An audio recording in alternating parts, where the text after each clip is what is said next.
नमस्कार विद्यार्थी मित्र हो, मी प्रवीण शिंदे तुमचं पुन्हा एकदा स्वागत करतो आपल्या या फिजिक्स विषयामध्ये। आज आपण या विषयाच्या अंतर्गत एक नवीन पॉईंट डिस्कस करणार आहोत, त्याचं नाव आहे मोशन। ओके, बघा मी बोर्डवरती नाव लिहितोय, आजचा पॉईंट मोशन। ओके, या मोशनला आपण मराठीमध्ये काय म्हणतो बाळांनो? गती, मोशन किंवा गती। तर आपल्या सर्वांना माहितीच आहे, या युनिवर्समध्ये किंवा या जगामध्ये आपल्या डोळ्यांना जे दिसतं त्याला आपण पदार्थ असं म्हणतो किंवा मॅटर असं म्हणतो आपण त्याला। ओके, पण त्यापैकी काही पदार्थ हे स्थिर असतात आणि काही पदार्थ हे अस्थिर असतात। जे पदार्थ स्थिर असतात, स्टेबल असतात, त्यांची एक वेगळी कॅटेगरी असते, आणि जे पदार्थ हे अस्थिर असतात, अनस्टेबल असतात, त्यांची कॅटेगरी वेगळी असते। जो पदार्थ स्थिर असतो त्याला आपण काय म्हणतो? Rest position. तो पदार्थ रेस्ट पोझिशनला आहे, आणि जो पदार्थ अस्थिर आहे, अनस्टेबल आहे, त्याला आपण काय म्हणतो? तो पदार्थ मोशन मध्ये आहे। ओके, म्हणजे पदार्थ एकतर रेस्टला असतो किंवा मोशन मध्ये असतो। आज आपण जो पॉइंट डिस्कस करणार आहोत तो म्हणजे काय? मोशन। ओके, आता मोशन म्हटलं की प्रश्न आपल्याकडे असा येतो की कोणता पदार्थ हा मोशन मध्ये आहे आणि कोणता पदार्थ हा मोशन मध्ये नाही आहे, हे आपण कसं ओळखायचं? किंवा आपण असंही म्हणू शकतो, when we said a body is in motion, एखादी वस्तू मोशन मध्ये आहे, गतिमान आहे असं आपण कधी म्हणतो? ओके, याचा आन्सर काय असणार आहे बघा बाळांनो, when any body is displaced from one place to another place per unit time, then that body is said to be in motion. म्हणजे कोणती वस्तू जर का एका जागेवरून दुसऱ्या जागेला जर का स्थलांतरित होत असेल तर ती वस्तू ही गतिमान आहे असं आपण म्हणतो। ओके, मोशन म्हटले की तिथे काही फिजिकल क्वांटिटीज येतात। आपल्याला माहितीच आहे, ज्या क्वांटिटी आपण मेजर करतो त्याला आपण काय म्हणणार आहोत? Physical quantity. बघा, म्हणजे समजा एखादी बॉडी ही मोशन मध्ये आहे, म्हणजे एखादी बॉडी ही ए पोझिशनला असणार आहे, ती थोड्या वेळानंतर बी पोझिशनला गेली, बी पोझिशनला गेलेली आहे। जेव्हा हे डिस्प्लेसमेंट होत असतं, जेव्हा हे मुवमेंट होत असतं, तेव्हा तिथे काहीतरी फिजिकल क्वांटिटीज असणार आहे। ओके, कोणकोणत्या फिजिकल क्वांटिटीज तिथे येतात बघूया आपण। तर ते पहिली जी फिजिकल क्वांटिटी आहे ती म्हणजे काय? डिस्प्लेसमेंट। म्हणजे बॉडी जेव्हा मूव्ह होते, बॉडीचं जेव्हा स्थलांतर होतं तेव्हा त्याचं काय होतं बाळांनो? डिस्प्लेसमेंट हे होतंच, जे डिस्प्लेसमेंट आली। दुसरी जी फिजिकल क्वांटिटी आहे त्यालाच आपण काय म्हणतो? टाइम। दुसरी फिजिकल क्वांटिटी कोणती असणार आहे? टाइम। ओके, तिसरी फिजिकल क्वांटिटी जी आहे ती म्हणजेच काय? वेलॉसिटी, वेग म्हणतो आपण त्याला, वेलॉसिटी, वेग। ओके, आणि चौथी जी क्वांटिटी आहे ती म्हणजेच काय? ऍक्सेलरेशन। कोणते? ऍक्सेलरेशन। म्हणजे एखादी बॉडी जर मोशन मध्ये असेल तर तिथं हे चार बेसिक फिजिकल क्वांटिटीज हे येतातच। ओके, बघा, बॉडी जर सुरुवातीला बॉडी कुठे होती? ए पोझिशनला होती, नंतर ती कुठे गेलेली आहे? बी ला गेलेली आहे। ए पासून बी पर्यंतचं डिस्टन्स किंवा याला आपण काय म्हणतो? डिस्प्लेसमेंट, हे आपण डायरेक्ट मेजर करतो डिस्प्लेसमेंट। आणि ए पासून बी पर्यंत जाण्यासाठी लागलेला वेळ, टाइम, तो देखील आपण कॅल्क्युलेट करू शकतो डायरेक्टली। म्हणजे यामध्ये पहिल्या ज्या दोन क्वांटिटीज आहेत त्या कुठल्या आहेत?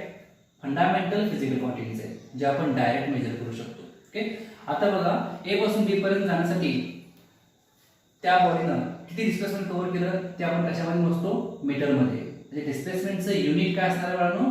मीटर। डिस्प्लेसमेंटचं युनिट काय असणार आहे? मीटर।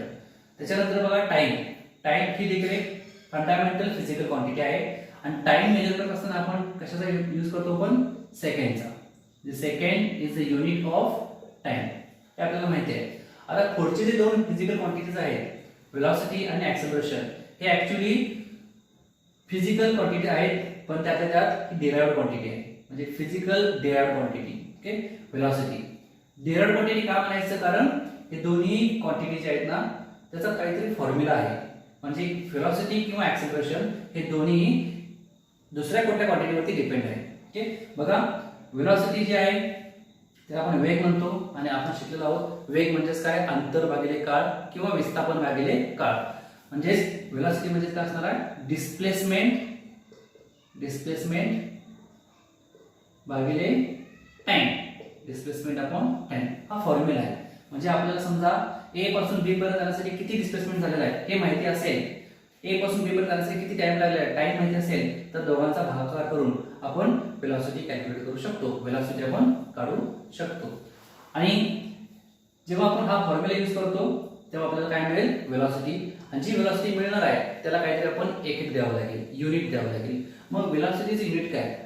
ओके, बघा, वेलॉसिटीचं युनिट काय? जर आपल्याला युनिट माहिती नसेल तर त्या फिजिकल क्वांटिटीच्या फॉर्म्युल्यावरून आपण युनिट काढू शकतोय. आता या व्हेलॉसिटीचं युनिट माहिती नाही समजा आपल्याला, तर आपण कसं काढायचं बघा. व्हेलॉसिटीचा फॉर्म्युला काय आहे, डिस्प्लेसमेंट अपॉन टाइम. पण आपल्याला माहिती आहे डिस्प्लेसमेंटचं युनिट काय आहे, डिस्प्लेसमेंटचं युनिट आहे मीटर आणि टाइमचं युनिट काय आहे, सेकंड. म्हणजे इथं काय आहे बघा, मीटर पर सेकंड. हेच आपण सिंबल मध्ये कसं लिहिणार आहोत, metre per second. Metre per second is the unit of velocity. फॉर्म्युल्यावरून आपण युनिट डिफाइन करू शकतो, पाठ करायची काही गरज नाही आहे. पुढची जी फिजिकल क्वांटिटी आहे, डेराइव्ड क्वांटिटी, त्याला आपण काय म्हणणार आहोत, ऍक्सेलरेशन. जेव्हा एखादी बॉडी मोशन मध्ये असेल, जेव्हा एखाद्या बॉडीची व्हेलॉसिटी असेल, तर तिथं ऍक्सेलरेशन हे असतंच. ओके, फक्त ऍक्सेलरेशन कमी जास्त किंवा झिरो असतं. समजा एखादी बॉडी ही कॉन्स्टंट व्हेलॉसिटीने मूव्ह असेल, बॉडीची व्हेलॉसिटी ही कॉन्स्टंट असेल, तर तिथे ऍक्सेलरेशन काय असणार आहे, झिरो असणार आहे. पण समजा एखाद्या बॉडीची व्हेलॉसिटी ही वाढली, आधी कमी होती नंतर वाढली, ऍक्सेलरेशन वाढलं म्हणतो आपण त्याला. किंवा एखाद्या बॉडीची व्हेलॉसिटी ही कमी झाली, आधी जास्त होती नंतर कमी झाली, तर त्याला आपण काय म्हणतो, ऍक्सेलरेशन प्रोड्यूस झालं. ऍक्सेलरेशन म्हणजेच काय बाळांनो, त्वरण. मराठीमध्ये आपण त्याला काय म्हणतो, त्वरण. आणि ऍक्सेलरेशनचा पण फॉर्म्युला आहे, तो म्हणजेच काय, velocity upon time. Velocity upon time, वेग भागिले काळ म्हणजेच काय, ऍक्सेलरेशन, त्वरण. बघा, व्हेलॉसिटी अपॉन टाइम म्हणजेच काय, ऍक्सेलरेशन. हा फॉर्म्युला आहे. म्हणजे ऍक्सेलरेशन काढायचं असेल तर व्हेलॉसिटी माहिती पाहिजे, टाइम माहिती पाहिजे. ओके, आता ऍक्सेलरेशनचे युनिट काय असणार आहे बाळांनो, तर युनिट ऑफ ऍक्सेलरेशन हे देखील आपल्याला माहिती नाही, समजा माहिती नाही आहे, पण कसं काढू शकतो आपण, फॉर्म्युल्यावरून. ओके, फॉर्म्युल्यामध्ये बघा, अंशाला काय आहे, व्हेलॉसिटी आहे. व्हेलॉसिटीचे युनिट काय आपण बघितलेलं आहे, मीटर पर सेकंड. मी इथे लिहितो मीटर पर सेकंड, हा भागिले टाइम. टाइमचे युनिट काय असणार आहे, सेकंड. सेकंड. आता काय होईल बघा, हा सेकंड खाली येईल म्हणजे काय होणार आहे, मीटर आहे तसं वरती राहणार आहे. हा सेकंड खाली नंतर काय होईल, सेकंड इंटू सेकंड, सेकंडचा वर्ग, सेकंड स्क्वेअर. म्हणजे मीटर पर सेकंड स्क्वेअर हे युनिट आहे ऍक्सेलरेशनचं. ओके, म्हणजे कोणतीही बॉडी असू दे, जेव्हा ती बॉडी मोशन मध्ये असेल तर या 4 फिजिकल क्वांटिटीज येतातच. ओके, जर का वस्तू स्थिर असेल तर तिथे व्हेलॉसिटी येणार नाही आहे, ऍक्सेलरेशन येणार नाही आहे, डिस्प्लेसमेंट पण येणार नाही आहे. पण बॉडी जर का मोशन मध्ये असेल तर मात्र या 4 क्वांटिटीज येतात. या सोडून बऱ्याच अशा इतर क्वांटिटी पण आहेत, त्याचा आपण आता डिस्कस करणार नाही आहे, पण एवढं मात्र तुम्हाला आलं पाहिजे. ओके, त्याच्यानंतर आपण आता मोशनचे काही टाइप्स करणार आहोत. काही बेसिक टाइप्स आहेत मोशनचे. मोशनचे जसे बरेच टाइप्स आहेत, त्यापैकी आपण फक्त 5 टाइपचा अभ्यास करणार आहोत. त्यातला पहिला जो टाइप आहे मोशनचा, तो म्हणजेच काय, रेक्टिलिनियर मोशन. Rectilinear motion. दुसरा जो टाइप आहे त्याला आपण काय म्हणणार आहोत, ऑसिलेटरी मोशन. Oscillatory motion. तिसरा जो टाइप आहे त्याला आपण काय म्हणणार आहोत, सर्क्युलर मोशन. Circular motion. चौथा जो टाइप आहे त्याला आपण काय म्हणायचं आहे, रोटेशनल मोशन. Rotational motion. आणि शेवटचा जो टाइप आहे त्याला आपण काय म्हणणार आहोत, projectile motion. Projectile motion. Okay, हे 5 मोशनचे बेसिक टाइप्स आहेत ज्याचा आपण आता अभ्यास करणार आहोत. ओके, यामध्ये पहिला जो टाइप आहे त्याला आपण काय म्हणणार आहोत, रेक्टिलिनियर मोशन. एक रेषीय गती. बघा, मराठीमध्ये आपण त्याला काय म्हणतो, एक रेषीय गती. म्हणजेच काय, याचे डेफिनेशन काय सांगते बघा, when a body moves along a straight line then the motion of that body is called as rectilinear motion. एखादी वस्तू जर सरळ रेषेमध्ये जात असेल तर त्या वस्तूच्या गतीला आपण काय म्हणणार, एक रेषीय गती. समजते? याचं एक एक्झाम्पल घेऊया आपण. समजा एक स्ट्रेट रोड आहे, एक सरळ रोड आहे, स्ट्रेट रोड, आणि या स्ट्रेट रोडवरून एक कार चाललेली आहे. ओके, मग त्या कारची जी मोशन असणार ती कोणती असणार आहे, रेक्टिलिनियर मोशन. कारण रोड कसा आहे, रोड स्ट्रेट आहे, कार पण कशी जाणार आहे, सरळ जाणार आहे. म्हणजे कारची मोशन कोणती असणार आहे, रेक्टिलिनियर मोशन. आणखी एक एक्झाम्पल देतो मी. समजा आपण घरावरून एक दगड खाली टाकला. ओके, घरावरून एक दगड खाली टाकला तर काय होईल बघा, तो जो दगड आहे तो वरून खाली येत असताना, तो दगड वरून खाली येत असताना एक सरळ रेषेमध्ये खाली येणार आहे. मग तेव्हा त्या दगडाची जी मोशन आहे त्याला आपण काय म्हणणार आहोत, रेक्टिलिनियर मोशन. समजतंय. आता पुढचा जो टाईप आहे, पुढचा टाईप तो म्हणजे काय, ऑसिलेटरी मोशन. या ऑसिलेटरी मोशनलाच आपण व्हायब्रेटरी मोशन असं देखील म्हणतो. ऑसिलेटरी मोशनलाच आपण काय म्हणतो बाळांनो, व्हायब्रेटरी मोशन असं देखील म्हणतो. याची डेफिनेशन काय सांगते बघा, when a body moves to and fro, when a body moves to and fro, then the motion of that body is called as oscillatory motion or vibratory motion. To and fro move होते म्हणजेच काय होतं, एखादी body to and fro move होते म्हणजेच काय, ती body एकतर मागे पुढे किंवा वर खाली मूव्ह होते. ओके, म्हणजेच त्याला आपण काय म्हणतो, टू अँड फ्रो मोशन. आता याचं एक्झाम्पल बघूया आपण टू अँड फ्रोचं. आपल्या सर्वांना माहितीच आहे, एक पेंड्युलम म्हणजेच काय, एक स्ट्रिंग असते, एक वायर असते, त्याला आपण एखादा ऑब्जेक्ट, एखादी बॉडी आपण टाईट करतो आणि या ऑब्जेक्टला आम्ही काय करतोय बघा, इथं आणलं असं, इथं आणलं, इथून मी. ओके, आणि मी काय केलं, इथून सोडून दिलं तर काय होईल, हा ऑब्जेक्ट परत इथे येईल, पुन्हा बिकॉज ऑफ द इनर्शिया तो ऑब्जेक्ट कुठे जाईल, इकडे जाईल, पुन्हा इकडे येईल, असं तो काय होईल, कंटिन्युअसली काय होईल, टू अँड फ्रो होईल, मागे पुढे टू अँड फ्रो. तेव्हा जेव्हा हा पेंडुलम टू अँड फ्रो होत असतो तेव्हा त्या पेंडुलमच्या मोशनला आपण काय म्हणणार, ऑसिलेटरी मोशन किंवा व्हायब्रेटरी मोशन. समजतंय का बघा. मी आणखी एक एक्झाम्पल देतो. समजा आपल्या शिलाईच्या मशीनची सुई जी असते, सुई जेव्हा आपण शिलाई मशीन स्टार्ट करतो, चालू करतो, तेव्हा त्या मशीनमध्ये असणारी सुई काय होते बघा, असं अप अँड डाऊन मूव्ह करते, अप अँड डाऊन मूव्ह. मग ते जे काही मुवमेंट आहे त्या सुईचं, त्या मुवमेंटलाच आपण काय म्हणतो, oscillatory motion. The motion of needle in the sewing machine. शिलाई मशीन मध्ये जे काही सुई आहे त्याचं मोशन म्हणजेच काय असणार आहे बाळांनो, ऑसिलेटरी मोशन. समजतंय. तिसरा जो टाईप आहे तो बघूया आपण आता. तिसरा टाईप त्याला आपण काय म्हणणार आहोत, सर्क्युलर मोशन. डेफिनेशन काय याचे बघा, when a body performs a circular path then the motion of that body is called as circular motion. बघा, एखादी वस्तू जर का सर्क्युलर पाथ परफॉर्म करत असेल तर त्या वस्तूच्या मोशनला आपण काय म्हणायचं आहे, सर्क्युलर मोशन. आपल्या सर्वांना माहितीच आहे सर्कल म्हणजे काय असतं. बघा, हा सेंटर आणि हा काय झाला, हा एक सर्कल आहे. ओके, आता हा जो सर्कलचा जो काय पार्ट आहे हा, याला आपण काय म्हणणार आहोत, सर्कम्फरन्स किंवा परिघ. सर्कम्फरन्स किंवा आपण त्याला काय म्हणतो, परिघ.